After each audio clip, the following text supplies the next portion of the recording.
Pakistani team के लिए इतना अच्छा साल साबित नहीं हुआ। आईसीसी टेस्ट चैंपियनशिप में भी अब पाकिस्तान का जीतने का कोई चांस ही नहीं आगे आने का। क्या कमाल की परफॉर्मेंस दी है भारतीय क्रिकेटर। चैंपियंस ट्रॉफी पाकिस्तान में ही होगी। बिस्मिल्लाहिर्रहमानिर्रहीम, अस्सलाम वालेकुम। अपने यूट्यूब चैनल MIB स्पोर्ट्स पर मैं हूं मिर्जा इकबाल बेग। जिम्बाब्वे के खिलाफ पहला one day international match Duckworth Lewis फॉर्मूले की बुनियाद पर हारने के बाद कल पाकिस्तानी टीम दूसरे वनडे में बोलावायो के क्वींस क्लब ग्राउंड में मद्दे मुकाबिल होगी जिम्बाब्वे के। और पाकिस्तान को अगर इस सीरीज को जीतना है तो दूसरा वनडे उसे हर कीमत पर जीतना होगा। पाकिस्तानी क्रिकेट टीम की कारकर्दगी पर अगर हम नजर डालें 2024 में, अब तो 2024 के अख्ताम में ये सवा महीना बाकी रह गया है, लेकिन 2024 में पाकिस्तानी क्रिकेट टीम ने मुख्तलिफ फॉर्मेट में मुख्तलिफ टीमों के खिलाफ मजमूई तौर पर 34 मैचेस खेले, जिसमें टेस्ट भी शामिल हैं, जिसमें वनडे इंटरनेशनल मैचेस भी शामिल हैं और जिसमें T20 इंटरनेशनल मैचेस भी शामिल हैं। अगर देखा जाए तो इन 34 मैचेस में से पाकिस्तानी टीम सिर्फ 11 मैच जीतने में कामयाब हुई। और जो 11 मैचेस पाकिस्तान ने जीते, अगर आप उन पर नजर डालें तो आपको अंदाजा होगा कि 3 मैच पाकिस्तान आयरलैंड के खिलाफ जीता, उसके अलावा एक मैच कनाडा के खिलाफ और 2 मैचेस न्यूजीलैंड की कमजोर टीमों के खिलाफ जीता। तो इसका मतलब ये हुआ कि 11 मैचेस पाकिस्तान जीता 34 में से इस साल, और 20 मैचेस जो है उसमें उसे शिकस्त का सामना करना पड़ा। अब पाकिस्तान को शिकस्त किन टीमों से हुई, अगर आप देखें तो पाकिस्तान को क्रिकेट की दुनिया में, इंटरनेशनल क्रिकेट की दुनिया में नौवारिद अमेरिका की टीम ने हरा दिया सुपर ओवर में। उसके अलावा आयरलैंड ने अपने ग्राउंड पर पाकिस्तान को एक T20 में शिकस्त दी। उसके अलावा बांग्लादेश की टीम पाकिस्तान के खिलाफ 2 टेस्ट मैचेस जीत कर गई। उसके अलावा जिम्बाब्वे की टीम ने जो है वो पाकिस्तान के खिलाफ कामयाबी हासिल की।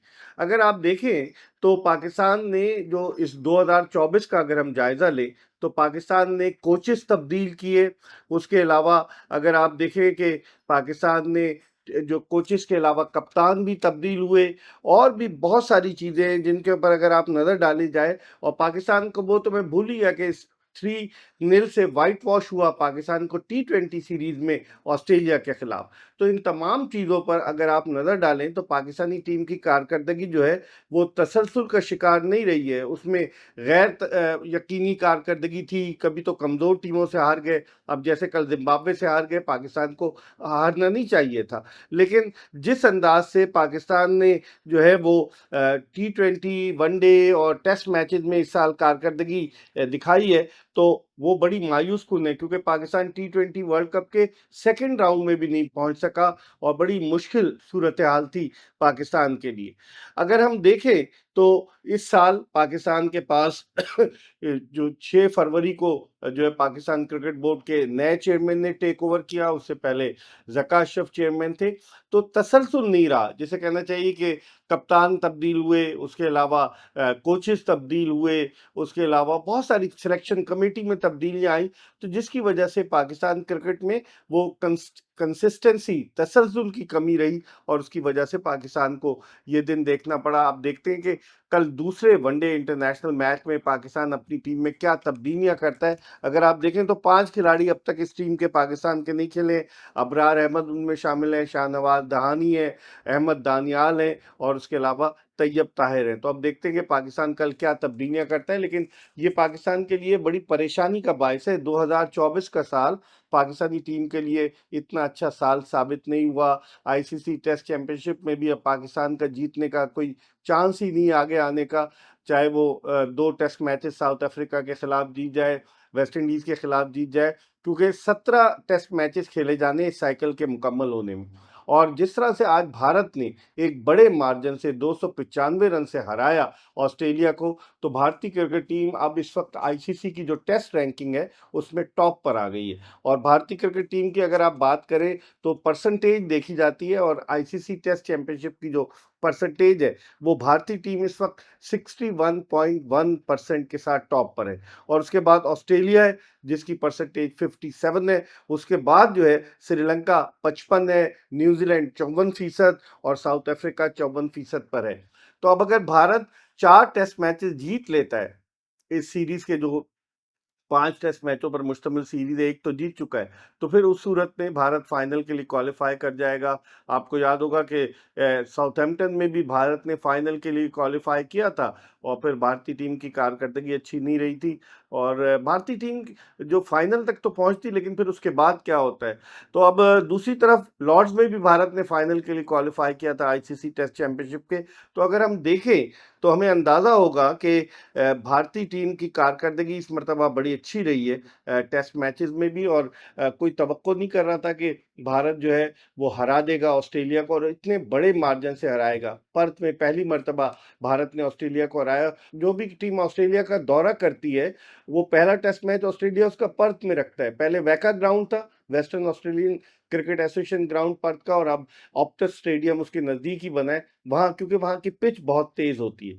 लेकिन क्या कमाल की परफॉर्मेंस दी है भारतीय क्रिकेटर्स ने। 150 रन पर ऑल आउट होने के बावजूद जिस तरीके से उन्होंने फिर ऑस्ट्रेलिया को 104 रन पर ऑल आउट किया, और फिर यशस्वी जायसवाल ने जो बैटिंग की, कमाल की बैटिंग की। जब वो 12 साल के थे, यशस्वी जायसवाल का ताल्लुक उत्तर प्रदेश से, भदोही से।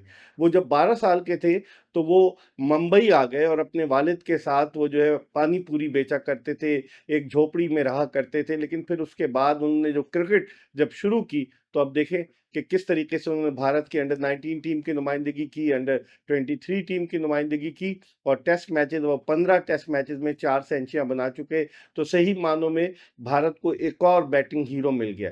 दूसरी तरफ जसप्रीत बुमराह की कारकर्दगी भी बड़ी शानदार रही, विराट कोहली की भी। हालांकि देखें रोहित शर्मा नहीं थे और शुभमन गिल नहीं थे, उसके बावजूद भारत की बैटिंग बड़ी अच्छी रही। और पडिक्कल को उन्होंने डेब्यू कराया, इतने इंप्रेसिव नहीं रहे, लेकिन जो उनके फास्ट बॉलर है हर्षित राणा, उन्होंने बड़ी अच्छी बॉलिंग का मुजाहरा किया। तो ओवरऑल भारतीय टीम के हौसले बुलंद हैं। अब अगला टेस्ट मैच एडिलेड में होना है, और एडिलेड का test match day and night test match है, पिंक बॉल से होगा। देखते हैं कि भारत उस टेस्ट मैच में किस तरह की कारकर्दगी पेश करता है। दूसरी जानिब आईपीएल के ऑक्शन का आज भी दूसरा दिन है, और अब जो असल नजरे है वो कल यानी 26 नवंबर को जो इजलास हो रहा है आईसीसी का वर्चुअल इजलास, उस इजलास पर मरकूज हैं कि जिसमें इस बात का फैसला किया जाएगा कि चैंपियंस ट्रॉफी पाकिस्तान में ही होगी या फिर हाइब्रिड मॉडल पर होगी या फिर कहीं और होगी। पाकिस्तान ने जो अपना वाज़ेह मौक़िफ़ अपनाया, उससे खलबली सी मच गई है आईसीसी के हलकों में कि वो समझ रहे थे कि पाकिस्तान सरेंडर कर देगा, लेकिन पाकिस्तान ने कहा हमारा ये होस्टिंग राइट है, हम इस राइट को नहीं जाने देंगे। अब से 3 साल पहले 2021 में पाकिस्तान को 2025 की चैंपियंस ट्रॉफी के राइट्स मिले थे, क्योंकि पहले इन्होंने कहा था कि जो 2017 की चैंपियंस ट्रॉफी जो पाकिस्तान जीता था पहले कहा गया, उसके बाद अब चैंपियंस ट्रॉफी खत्म हो गई। लेकिन फिर आईसीसी ने सोचा कि चैंपियंस ट्रॉफी में 8 टॉप की टीमों को जो है वो खिलाया जाए, तो उससे बड़ा फर्क पड़ता है। मैं समझता हूँ कि जिस अंदाज से आईसीसी चैंपियंस ट्रॉफी में टॉप की टीमें हिस्सा लेती हैं, टॉप 8 टीम्स, तो उससे इस टूर्नामेंट की बड़ी अहमियत है। अब देखते हैं कि इजलास में क्या होता है, वर्चुअल इजलास में पाकिस्तान को क्या सजेशन देता है आईसीसी, और पाकिस्तान अपना क्या मौक़िफ़ अपनाता है। कल हतमी तौर पर इस बात का फैसला होगा, वोटिंग होती है या नहीं होती, बहुत सारी चीज़ें सामने आएंगी कल के इजलास के बाद। इसी वजह से कि चूँकि आईपीएल की जो थी, ऑक्शन था आईपीएल का, उस ऑक्शन की वजह से जो है ये इजलास 24-25 को था ऑक्शन, तो अब ये इजलास कल यानी 26 नवंबर को रखा गया है। तो कल मुस्तकबिल का फैसला होगा आईसीसी चैंपियंस ट्रॉफी के। हम आपको दीगर चीज़ों के हवाले से भी अपडेट करते रहेंगे। देखते रहिए एमआईबी स्पोर्ट्स।